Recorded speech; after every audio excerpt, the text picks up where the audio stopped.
크신 활로 날 덮으시네. 주는 내 큰 능력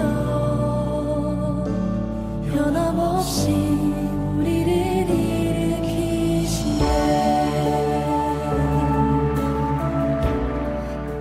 오늘 말씀의 제목은 여호와 이레 하나님을 만나다입니다. 여호와 이레 하나님을 만나다. 우리가 잘 알고 있듯이, 그리고 오늘 본문 14절 말씀에 기록되어 있듯이 여호와 이레라는 의미는 여호와의 산에서 준비되리라 라는 말씀입니다. 여호와의 산에서 준비되리라.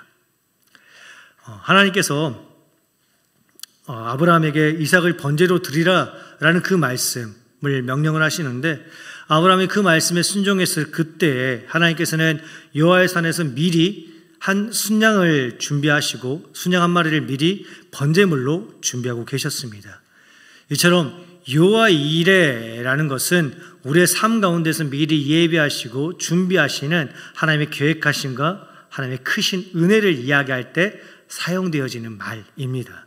그런데 우리는 때때로 이 여호와 이레라는 말을 너무나도 함부로 쉽게 내뱉으며 살고 있는 건 아닌가라는 생각을 해보게 되어집니다.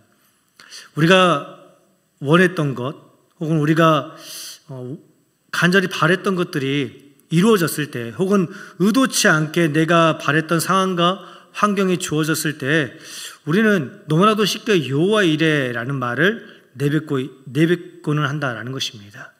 예를 들면 이런 것입니다. 오늘처럼 이렇게 비가 오는데 우산을 미처 준비하지 못하고 나와서 비가 와서 그냥 버스 정류장 앞에 이렇게 우두커니 앉아서 기다리는데 어떤 승용차 한 대가 와서 멈춥니다. 그리고 창문을 내리더니 보니까 교회 집사님이세요.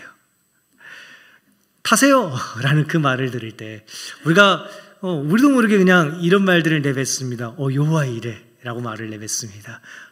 하나님께서 나를 위해서 준비해 주셨구나. 그리고 더불어서 우리는 이런 생각을 하게 됩니다. 하나님께서 나를 정말 사랑하시는구나 라는 생각을 하게 되어집니다. 그런데 이런 게 정말 진정 여호와 이레라는 말의 의미일까라는 것입니다. 나의 어떤 노력이나 나의 어떤 수고 없이 그 무언가를 이루어졌을 때, 주어졌을 때 우리는 그 상황을 과연 여호와 이레다라고 이야기할 수 있을까라는 것입니다. 오늘 본문에 대해 이야기하기 전에 먼저 한 사람에 대해서 이야기를 하고자 합니다. 바로 요나입니다. 요나는 언제부터인가 성경 가운데서 불순종의 대표적인 인물이 되고 말았습니다. 우리가 잘 알고 있듯이 하나님께서 요나에게 한 가지 명령을 내리셨죠. 요나야, 니네로 가라 라는 것이었습니다. 그런데 우리가 잘 알고 있듯이 요나는 하나님의 말씀대로 니느웨에 가지 아니하고 자신의 생각과 자신의 뜻을 쫓아서 다시스로 가기 위해 욥바를 향해 나아갑니다. 그리고 욥바에 도착했을 때 때마침 다시스로 가는 배를 순적하게 만나게 되어집니다. 그때 요나가 어떤 생각을 하게 되었을까요? 속으로 이렇게 외치진 않았을까요? 여호와 이레, 역시 내가 가야 할 곳은 니느웨가 아닌 다시스였어. 다시스이니까 하나님께서 이렇게 때마침 나에게 욥바에서 다시스로 가는 배를 만나게 한 거 아니겠어? 여호와 이레 라는 생각을 하지는 않았을까요? 지금 하나님의 말씀에 불순종하고 니느웨가 아닌 다시스를 향해 가고자 하는 이 요나의 지금의 상황이, 지금의 모습이 과연 진정 여호와 이레겠냐라는 것입니다. 우리는 잘 알고 있습니다. 지금 요나가 만난 상황은 결코 여호와 이레가 아니라, 하나님의 준비하심이 아니라 하나님의 말씀에 불순종함으로 인하여서 시작되어진 그 대가의 시작이었음을 우리는 잘 알고 있습니다. 우리가 분명히 기억하기 원합니다. 여호와 이레의 하나님은요, 하나님의 말씀에 불순종하는 자에게 허락되어지는 것이 아닙니다. 또한 여호와 이레의 하나님은 어떤 수고나 노력 없이 만나게 되는 하나님 역시 아닙니다. 여호와 이레의 하나님은 우리가 전적으로 하나님의 말씀에 순종하며 나아갈 때, 하나님께서 우리에게 어떠한 명령을 하시든 간에 그 말씀이 무엇이든 간에 우리가 최선을 다할 때 그때야 비로소 누릴 수 있고 만날 수 있는 것이 바로 여호와 이레의 은혜다라는 것입니다. 오늘 본문에 아브라함처럼 말이죠. 오늘 본문 말씀을 보면 하나님께서 아브라함에게 한 가지 명령을 내리십니다. 그것은 바로 하나밖에 없는 독자 아들 이삭을 하나님께 번제로 드리라 라는 것이었습니다. 번제로 드리라. 번제가 무엇이냐면 레위기 1장 5절에서 9절 말씀을 보면 번제에 대해서 이렇게 설명하고 있습니다. 번제의 제물로 바치게 될 동물을 먼저 죽인 뒤에 죽인 그 동물의 피를 제단 사방에 뿌리고 그 동물의 가죽을 벗기고 배를 갈라 제물을 토막토막 나누고 그 다음에는 내장을 꺼내고 다리를 잘라 깨끗하게 씻어 이 모든 것을 제단 위에 놓고 남김없이 불로 다 태워 드리는 제사. 이것이 바로 번제라는 것입니다. 번제. 하나님께서는 지금 아브라함에게 이러한 번제를 그의 하나밖에 없는 독자 아들 이삭에게 행하라라고 명령하고 있다는 것입니다. 아브라함에게 있어 이삭이 어떤 아들이었습니까? 우리가 잘 알고 있듯이 100살, 아브라함이 100살이 되었을 때 얻었던 귀한 아들입니다. 75세 하나님의 부르심을 따라서 아버지의 집을 떠나 약속으로서 25년 만에 자신의 아내 사라에게서 얻은 그 약속의 아들, 믿음의 아들, 그 귀한 아들이 바로 이삭이었습니다. 그런데 지금 하나님께서는 아브라함에게 이 아들 이삭을요, 언약의 약속을 따라 얻었던 이 아들 이삭을 번제로 바치라라고 명령하고 계십니다. 네 아들 이삭을 죽이고 피를 뿌리고 가죽을 벗기고. 과연 우리가 아브라함이었다면 하나님의 말씀에 순종하며 우리의 자녀를 번제로 드릴 수 있었을까요? 우리의 귀한 자녀들을 우리의 손으로 죽이고 내장을 다 꺼내고 다리를 잘라서 그 모든 것들을 제단 위에 놓고 다 불로 태워드리는 그 번제를 과연 우리가 할 수 있었을까라는 것입니다. 아마 쉽지 않았을 것입니다. 힘들었을 것입니다. 어쩌면 우리는 오히려 하나님을 향하여서 되려 이렇게 외쳤을지 모릅니다. 하나님, 제게 이 아들 이삭이 어떤 의미인지 하나님 모르고 정말 이러한 명령을 내리시는 것입니까? 25년 만에 하나님의 약속을 따라 아버지의 집을 떠난 지 25년 만에 믿음 가운데에서 언약의 약속을 따라서 내게 얻은 아들이 바로 이 이삭입니다. 그런데 하나님 어떻게 제게 이 아들 이삭을 내 손으로 직접 죽여서 번제물로 바치라 명령하십니까? 라고 하나님께 오히려 따지듯이 묻고 싶지는 않았을까요? 그런데 오늘 본문의 아브라함을 보면요, 하나님을 향해서 어떤 말도 내뱉지 않습니다. 그저 침묵 가운데에서 아침에 일찍 일어나 하나님께서 자신에게 일러준 그 땅 모리아 산을 향해서 나아갑니다. 그 하나님의 말씀에 순종하여서 이삭과 함께 모리아 산을 향해 나아가고 있을 뿐입니다. 자신의 생각으로는 세상의 일반적인 지식과 기준으로는 도저히 납득되어지지 않냐고 이해되어지지 않지만, 하지만 그럼에도 불구하고 하나님께서 명령하시니, 하나님께서 아들 이삭을 번제물로 바치라라고 말씀하고 계시니 그저 그 말씀 가운데 순종하며 나아가고 있다라는 것입니다. 바로 이것이 아브라함이 여호와 이레의 하나님을 만나게 되었던 그 순종과 믿음이었다라는 것입니다. 앞서 저는 요나에 대해서 말씀드렸습니다. 하나님께서는 분명 요나에게 니느웨로 가라라고 말씀하셨습니다. 그런데 요나는 니느웨가 아닌 다시스로 가고자 욥바를 향하였습니다. 요나가요, 하나님의 말씀에 불순종하면서까지 니느웨가 아닌 다시스를 선택했던 이유가 무엇일까요? 요나는 우리가 잘 알고 있듯이 선지자였습니다.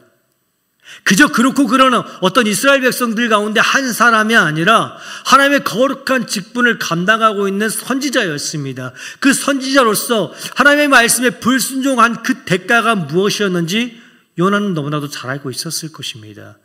그럼에도 불구하고 요나는 하나님의 말씀에 불순종하고 니느웨가 아닌 다시스로 가고자 했습니다. 니느웨가 너무나도 싫어서였을까요? 아니면 다시스로 가는 것을 정말 너무나도 간절히 원해서였을까요? 다시스가 어디냐면요, 오늘날 스페인의 한 지역입니다. 한 도시입니다. 유럽에 있는 도시죠. 이제껏 자신이 경험해보지 못했던 어떤 아름다운 상황과 환경과 새로운 어떤 시작을 할 수 있는 그 도시가 바로 다시스였을 것입니다. 그래서 요나가 다시스를 선택했었을까요? 하나님께서 요나에게 명령하셨던 니느웨예요. 니느웨가 어떤 도시였냐면은 이스라엘을 멸망시켰던, 정확하게는 북이스라엘을 멸망시켰던 아수르의 수도였습니다. 물론 요나가 살고 있을 그 당시에 북이스라엘은 아직 망하지 않았습니다. 하지만 그 당시에도 니느웨를 수도로 하고 있는 아수르는 여전히 북이스라엘에게 위협적이고 굉장히 위태로운 나라였습니다. 그런 아수르의 심장부와 같은 니느웨에 나아가서 하나님의 말씀을 선포하는 것이 요나는 싫었다는 것입니다.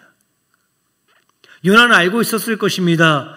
내가 하나님의 말씀에 순종하여 니느웨에 가서 하나님의 말씀을 선포하면 그 땅의 백성들이 회개하며 자신의 죄를 고백하며 하나님께로 돌아오게 될 것을 요나는 너무나도 잘 알고 있었을 것입니다. 그런데 요나는 그게 싫었던 것입니다.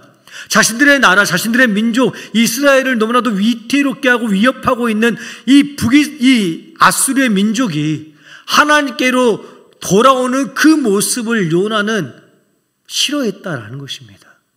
그래서 하나님의 말씀에 순종하지 아니하고 니느웨가 아닌 다시스를 향하여 나아가고 있다라는 것입니다.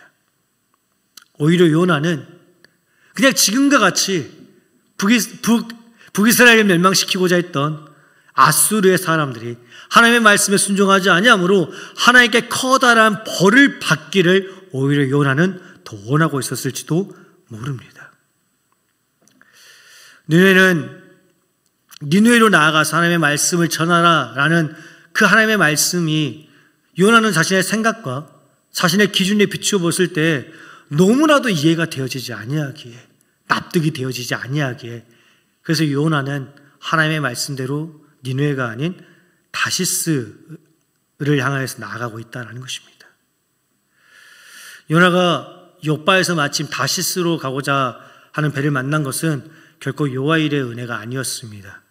여호와 하나님의 준비하심이 아니었습니다.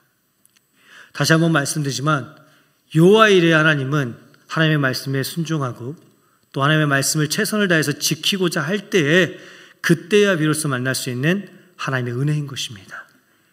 결코 비록 내 생각과 내 지식으로는 도저히 이해되어지지 않는다 할지언정 그럼에도 하나님의 말씀에 순종하며 나아갈 때 그때야 우리는 여호와 일의 하나님을 만나고 여호와 일의 은혜를 누릴 수 있다라는 것입니다. 아브라함은 자신의 아들 이삭을 번제로 바치라라는 하나님의 말씀이 자신의 생각과 자신의 지식으로는 이해되어지지 않았지만 이때까지 자신이 만났던 하나님, 경험했던 하나님, 그 하나님의 기준에서 이해되어지지 않았지만 하지만 그럼에도 불구하고 하나님께서 말씀하시기에 그 모든 말씀에 순종하며 나아감으로 여호와 일의 하나님을 만나고 여호와 일의 은혜를 누릴 수가 있었다라는 것입니다. 오늘을 살고 있는 우리 역시 하나님의 모든 말씀이 온전히 순종하며 살아가길 원합니다. 지금의 시대와는 너무나도 다른 것 아니냐라는 생각이 든다 할지언정 나의 지식과 나의 기준 가운데서 결코 용납되어지지 아니하고 납득되어지지 않는다 할지언정 그럼에도 순종함으로 여호와 일의 하나님을 만날 수 있는 우리 모두가 되어지기를 축복합니다. 오늘 본문 3절 말씀을 보면 아브라함은 아침에 일찍이 일어나 이삭과 두 종을 데리고 하나님께서 자신에게 일러준 그 땅 모리아 산을 향해 나아갑니다. 아침에 일찍이 일어나 아브라함은 참으로 하나님의 모든 말씀에 즉각적으로 순종했던 사람입니다. 어떤 고민하지 아니하고 갈등하지 아니하고 주저하지 아니하고 머뭇거리지 아니하고 하나님의 모든 말씀에 즉각적으로 순종했던 아브라함이었습니다. 그런데 하나님의 말씀에 순종하여 아침에 일찍이 일어나 하나님께서 자신에게 알려준 그 땅 모리아 산을 향해 나아가는데 그 땅까지 도착하는데 얼마의 시간이 걸렸을까요? 3일입니다. 사흘이요. 브엘세바에서 모리아산을 향해 나아가는 그 거리가 대략 80km 정도였고요. 걸어서 한 3일 정도의 시간이 소요되었다라는 것입니다. 오늘 본문 4절 말씀을 보시면 제3일에 아브라함이 눈을 들어 그것을 멀리 바라보았다라고 기록하고 있습니다. 제3일에 사울, 하나님의 말씀에 즉각적으로 순종하여 아침에 일찍이 일어나 모리아 산을 향해 나아가고는 있지만 그 땅까지 도착하는 데는 무려 3일의 시간이 걸렸습니다. 그 3일의 시간 동안에 아브라함은 정말 어떠한 흔들림도, 어떠한 망설임도 주저함도 없었을까라는 것입니다. 3일 동안 메마르고 거칠고 황폐한 광야길을 걸어갈 때, 특별히 자신과 함께 그냥 이사가 하나님께 예배를 드리러 가자, 번제 드리러 가자라고 했을 때 그 말에 아무것도 모르고 그냥 자신의 곁을 함께 따라가고 있는 이삭을 바라보면서 정말 아브라함이 어떠한 망설임도 어떠한 생각도 들지 않았을까라는 것입니다. 더욱이나 우리가 잘 알고 있듯이 이삭은 하나님께 번제물로 드려질 그 제물입니다. 그러한 이삭을 바라보면서요, 어떠한 흔들림도 없었을까라는 것입니다. 3일의 길을 걷는 동안, 그리고 저 멀리 있던 모리아산이 조금씩 가까워질 때마다 아브라함은 어떠한 생각 가운데서 그 길을 걸어갔고 또 이삭을 바라보았을까요? 오늘 본문 가운데에는 그 3일의 여정은 자세하게 기록되어 있지 않습니다. 하지만 분명 한 아이의 아버지로서 아브라함의 마음은 무척이나 많이 힘들고 또 무거웠을 것입니다. 그럼에도 불구하고 아브라함은 3일 동안 하나님께서 약속하신 그 땅을 바라보며 묵묵히 걸어 나아갑니다. 이것이 아브라함이 요아일에 하나님을 만나게 되었던 이유이기도 합니다. 요아일에 하나님은 어떠한 상황과 환경 가운데서도 흔들림 없는 변함없는 믿음 가운데에서 하나님 한 분만을 바라보며 나아갈 때에 만날 수 있는 것입니다. 이 자리에 앉아있는 우리 역시 흔들리지 않기 원합니다.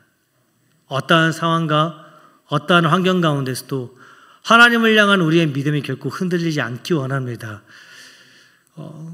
경제적인 어려움으로 말미암아, 혹은 질병으로 말미암아, 혹은 뜻하지 않은 사고로 말미암아 우리의 마음과 우리의 감정은 수도 없이 흔들릴 수 있을 것입니다.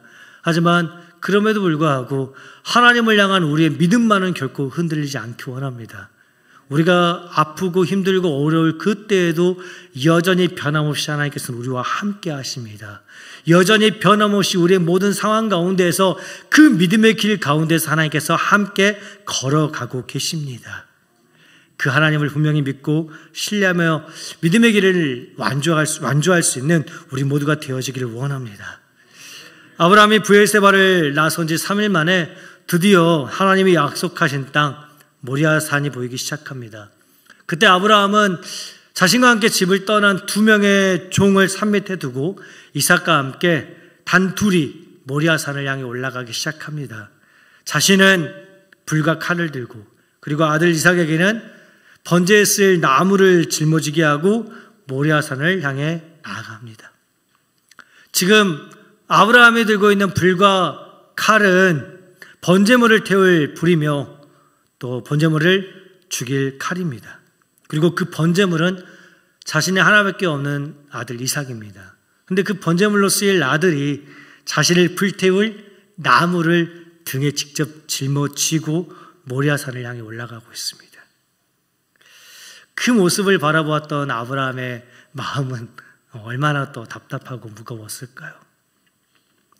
그렇게 마침내 모리아산 정상에 오른 아브라함은 그곳에 제단을 쌓고 나무를 펼쳐놓고 칼을 들어 자신의 아들 이삭을 죽이고자 합니다. 손에 힘을 주어서 정말 칼로 이삭을 죽이고자 내리치고자 하는 그 순간에 하늘에서 여호와의 사자의 음성이 들립니다. 오늘 보면 11절과 12절 말씀입니다. 아브라함아, 아브라함아, 그 아이에게 내 손을 대지 말라. 그에게 아무 일도 하지 말라. 내가 내 아들 내 독자까지도 아끼지 아니하였으니 내가 이제야 네가 정말로 하나님을 경외하는 줄 아노라. 아브라함아, 내 아들 이삭에게 손을 대지 말라라고 소리칩니다. 아브라함은 정말로 자신의 아들 이삭을 죽이고자 칼을 들었습니다. 그냥 죽이는 신용을 하기 위해서 칼을 든 것이 아니라 정말로 죽이기 위해서, 하나님의 말씀에 순종하여 자신의 아들 이삭을 번제로 바치기 위하여 정말로 칼을 들고 내리치고자 했던 것입니다. 어릴 적 오늘 본문의 이야기를 듣고 또 읽을 때마다 정말 이해가 되지 않았습니다. 어떻게 아브라함은 자신의 아들 이삭을 그렇게 정말 죽이고자 했던 것일까?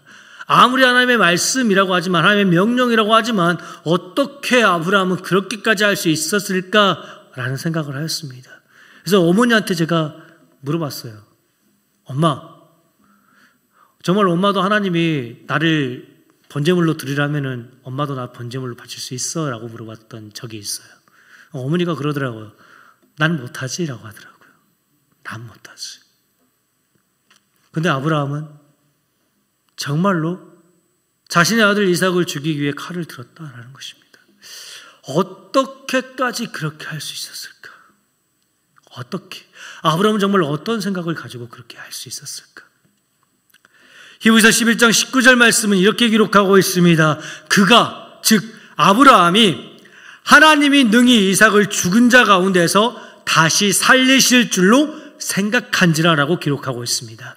아브라함은요, 칼을 들어서 아들 이삭을 죽이고자 할 그때에 내가 내 아들 이삭을 죽인다 하더라도 하나님께서 이삭을 죽은 자 가운데서 다시 살려주실 거야 라는 그 분명한 믿음이 있었다라는 것입니다. 하나님을 향했던 아브라함의 믿음은 바로 이 정도였습니다. 내가 하나님의 말씀에 순종하여 내 아들 이삭을 죽인다 하더라도 하나님이 다시 능히 내 아들 이삭을 다시 살려주어서 내게 돌려주실 것이다 라는 믿음이요. 이 믿음이 있었기에 아브라함은 하나님의 말씀에 순종할 수 있었다라는 것입니다. 지금 우리에게는 이만한 믿음이 있는지요? 하나님께서 내 자녀를 죽은 자 가운데에서 다시 살려 나의 품에 돌려주실 것이다라는 어떤 이런 확고한 확신에 찬 믿음이 우리 모두 가운데 있는지요? 아브라함은 이러한 믿음이 있었기에 여호와 이레 하나님을 만날 수 있었다라는 것입니다. 우리에게도 이러한 믿음이 있기를 원합니다. 정말 내 아들, 내 딸을 내가 죽여도 하나님께서 나에게 돌려주실 것이다 라는 이런 어떤 문자적인 믿음이 아니라 정말 하나님께서 내가 하나님의 모든 말씀에 정말 최선을 다해서 순종했을 때 하나님께서 모든 것을 다 예비하시고 하나님께서 모든 것을 다 준비하시고 하나님의 계획 가운데에서 나에게 큰 은혜를 허락하실 것이다 라는 이 분명한 믿음이 우리 모두에게도 있기를 원합니다. 하나님께서 내 삶을 채워주실 것이다. 하나님께서 내 삶을 회복하여 주실 것이다. 하나님께서 내 모든 삶을 온전히 책임져 주실 것이다 라는 이 분명한 믿음으로써 하나님을 기쁘시게 할 수 있는 우리 모두의 삶이 되어지기를 축복합니다. 온전한 믿음과 온전한 순종으로 하나님 앞에 나아갈 그때에 하나님께서는 순양을 준비하심으로 아브라함에게 여호와 이레 하나님의 모습을 보여주십니다. 오늘 보면 13절 말씀입니다. 함께 받들어 읽겠습니다. 13절 말씀입니다. 아브라함이 눈을 들어 살펴본즉 한 순양이 뒤에 있는데 뿔이 수풀에 걸려 있는지라. 아브라함이 가서 그 순양을 가져다가 아들을 대신하여 번제로 드렸더라. 아멘. 아브라함이 자신의 아들 이삭을 죽이고자 할 때 하나님은 미리 예비하신 순양을 보여주십니다. 그리고 그 순양으로 아들 이삭을 대신하여 잡아 번제로 드립니다. 그리고 아브라함이 그 땅 이름을 여호와 이레라고 이야기합니다. 여호와 이레. 오늘 보면 14절 말씀에 기록되어 있듯이 여호와 이레라는 말은 여호와의 산에서 준비되리라 라는 의미입니다. 다시 한번 말씀드리겠습니다. 여호와 이레라는 말은 여호와의 산에서 준비되리라 라는 의미입니다. 여호와 이레라는 말은요 결코 과거형이 아닙니다. 하나님께서 준비하셨다가 아니라 여호와께서 준비하시리라 라는 의미입니다. 여호와 이레의 믿음의 고백은요 어제와 오늘 우리의 모든 삶을 책임지시고 채워주시고 준비하신 하나님께서 앞으로도 여전히 동일하게 내 모든 삶을 책임져 주시고 우리 모든 삶의 필요를 끝없이 끊임없이 완벽하게 완전하게 채우시고 준비해 주실 것이다 라는 확신에 찬 믿음의 고백이 바로 여호와 이레라는 것입니다. 하나님께서 우리의 모든 삶을 채워주시고 준비하시고 또 예비하실 것입니다. 이제까지 우리가 살아왔던 그 모든 삶 가운데에서 결코 부족함 없이 우리의 모든 것들을 예비하신 하나님께서 앞으로 우리의 모든 삶 또한 하나님께서 책임져 주실 것입니다. 하나님의 모든 그 채워주심을 기대하며 신뢰하며 하나님을 또부터 신뢰하며 순종하며 나아가는 우리가 되어지길 원합니다. 이 시간 두 가지의 사실을 이야기하며 말씀을 마치고자 합니다. 저는 앞서 하나님의 말씀에 불순종했던 요나에 대해서 이야기를 했습니다. 그런데 요나의 무덤이 어디에 있는지 알고 계시는지요? 죽어서 묻히게 되는 무덤. 요나가 죽은 뒤에 묻혔던 그 무덤이 어디 있냐면은 니느웨에 있는 에사라돈 왕궁 가운데 있습니다. 그리고 에사라돈은 북이스라엘을 멸망시킨 사느립 왕의 아들입니다. 그토록 니느웨에 가기 싫어했던 요나는요, 하나님의 말씀에 순종하여 니느웨에 가서 자신이 죽기까지 최선을 다해서 하나님의 말씀에 순종하여 하나님의 말씀을 선포했다라는 것입니다. 그리고 결국 그 가운데에서 니느웨 사람들에게 인정받고 결국은 왕궁에 묻힌 자가 되었다라는 것입니다. 요나는 결코 불순종의 인물이 아닙니다. 요나는 하나님의 말씀에 순종함으로써 하나님의 일을 완성시켰던, 그렇게 완성시키는 데 쓰임받았던 귀한 사람이 되고 있습니다. 또 하나의 사실은 바로 오늘 여호와 이레의 배경이 되어지는 모리아산입니다. 성경 가운데서 모리아산이 등장하고 있는 말씀은요, 오늘 보면 창세기 22장만이 아닙니다. 한 곳이 더 있습니다. 바로 역대하 3장 1절 말씀입니다. 역대하 3장 1절 말씀은 이렇게 기록하고 있습니다. 솔로몬이 예루살렘 모리아산에 여호와의 전 건축하기를 시작하니라고 기록하고 있습니다. 예루살렘 모리아산에. 솔로몬은요, 아브라함이 믿음과 순종 가운데에서 이삭을 번제로 드렸던 그 땅 가운데, 그 모리아산 가운데 여호와의 성전을 건축했다라는 것입니다. 아브라함의 온전한 믿음과 순종이 있던 바로 그곳이 하나님의 거룩한 지성소, 성전이 되었다라는 것입니다. 더불어 역대하 3장 1절 말씀은 분명 모리아산이 예루살렘 가운데 위치해 있었다라고 기록하고 있습니다. 그리고 우리가 잘 알고 있듯이 예루살렘 가운데에는 우리 주님께서 십자가를 지고 걸어가셨던 골고다 언덕이 있습니다. 골고다 언덕이요. 많은 성경 주석가들이 이야기하기를 오늘 본문의 모리아산이 바로 주님께서 십자가를 지고 올라가셨던 골고다 언덕이었을 것이다 라고 이야기를 합니다. 아브라함이 하나밖에 없는 자신의 아들 이삭을 번제물로 드리고자 했던 그곳에 하나님의 하나밖에 없었던 독자 우리 주 예수님께서 친히 대속물이 되어 십자가 가운데서 죽으셨다는 것입니다. 아브라함의 아들 이삭이 자신을 불태울 나무를 등에 직접 짊어지고 모리아산을 향해 올라갔듯이 우리 주님께서는 우리를 대속할 십자가를 직접 등에 짊어지고 모리아산 골고다 언덕을 올라가셨다라는 것입니다. 이처럼 우리를 향하신 하나님의 구원 계획은요, 이미 아주 오래전부터 여호와의 산에서 준비되어지고 있었다라는 것입니다. 여호와의 산에서 이삭을 대신할 순양을 준비하신 하나님께서는 우리 모두의 죄를 대속하기 위하여서 예수님의 구속 사역을 이미 오래전부터, 창세 전부터 이미 예비하시고 계획하시고 준비해주고 계셨습니다. 우리를 향하신 하나님의 이 크고도 놀라운 사랑에 늘 감사하며 살아갈 수 있는 우리 모두가 되어지길 원합니다. 특별히 사순절의 시간 가운데에서 아브라함과 같이 온전한 믿음과 순종으로 힘들고 버겁겠지만, 때로는 이런저런 어려움과 고통과 고난이 있겠지만, 그럼에도 불구하고 하나님께서 허락하신 그 믿음의 길을 묵묵히 걸어갈 수 있는 우리 모두의 삶이 되어야 할 것입니다. 우리의 생각과 우리의 지식과 또 세상적인 방식으로는 도저히 이해되어지지 않는 하나님의 말씀이라 할지언정 우리를 향하신 여호와 이레, 하나님의 크신 계획과 은혜 가운데에서 믿음으로 하나님을 기쁘시게 할 수 있는 우리 모두의 삶이 되어지기를 주님의 이름으로 간절히 축복합니다. 이 시간 함께 기도하겠습니다.